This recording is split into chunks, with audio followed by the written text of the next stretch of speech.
আসসালামু আলাইকুম রহমতুল্লাহি ওয়া বারাকাতুহু। সুপ্রিয় দর্শকবৃন্দ, আপনারা আশা আশা করি আপনারা সবাই ভালো আছেন। আমিও ভালো আছি আলহামদুলিল্লাহ। আজকে আমি নিয়ে এসেছি আমার কলাক্ষেত,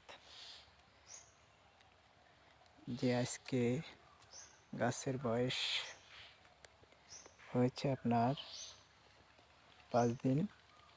আল্লাহর রহমতে গাছের গোড়া লেগে গেছে, দেখেন মাছ পাতা বেরিয়েছে। আর আপনারা দেখছেন এই সোজাসুজি যে জায়গাটা ফেলে পড়ে আছে, এই জায়গাটায় আমি মূলা চাষ করব ইনশাআল্লাহ।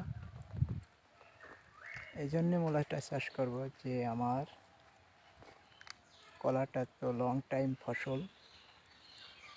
এই জন্যে দেখা যাচ্ছে আমি যদি মূলা চাষ করে আল্লাহর রহমতে ইনশাআল্লাহ আল্লাহ সুবহানাহু ওয়া তাআলা যদি দেয়, তাহলে দেখা যাচ্ছে আমি এখান থেকে যাই টাকা পাবো, ওই টাকাতে দেখা যাচ্ছে কি আমার শুরু থেকে শেষ পর্যন্ত যা কলায় পরিচর্যা করতে যা খরচ হবে সব ইনশাআল্লাহ উঠে আসবে।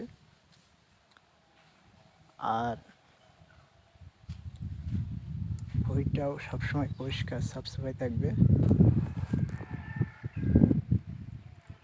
আপনারাও করতে পারেন। কলা একটা লাভজনক ফসল। যদি প্রকৃতির কোনো সমস্যা না হয়, ঝড় যদি না হয়, ইনশাল্লাহ আপনার কলাটা সুস্থভাবে হবে।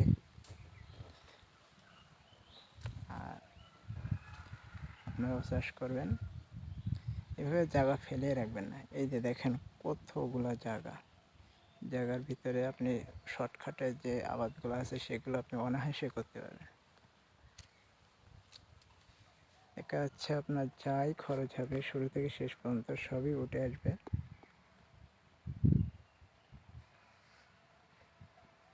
জমিটা পরিষ্কার সাফসাফাই থাকবে।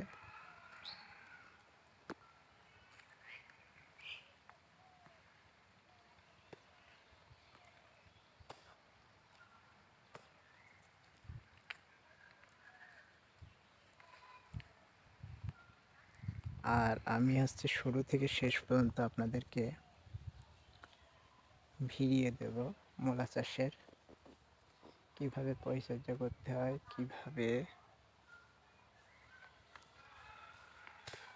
মূলা বাজার পর্যন্ত নিয়ে যাওয়া পর্যন্ত থেকে শুরু থেকে শেষ পর্যন্ত আমি আপনাদের ভিডিও দেওয়ার চেষ্টা করবো ইনশাআল্লাহ। যে আপনারাও ভিডিওটা দেখে দেখা যাচ্ছে আপনারাও চাষ করতে পারেন, বা কীভাবে পরিচর্যা করতে হয় এগুলো আপনাদের নলেজে ইনশাআল্লাহ আসবে। আমি শুরু থেকে শেষ পর্যন্ত দেবো ইনশাআল্লাহ। আজকের ভিডিওটা এই পর্যন্তই। আসসালামু আলাইকুম রহমতুল্লাহি ওয়া বারাকাতুহু।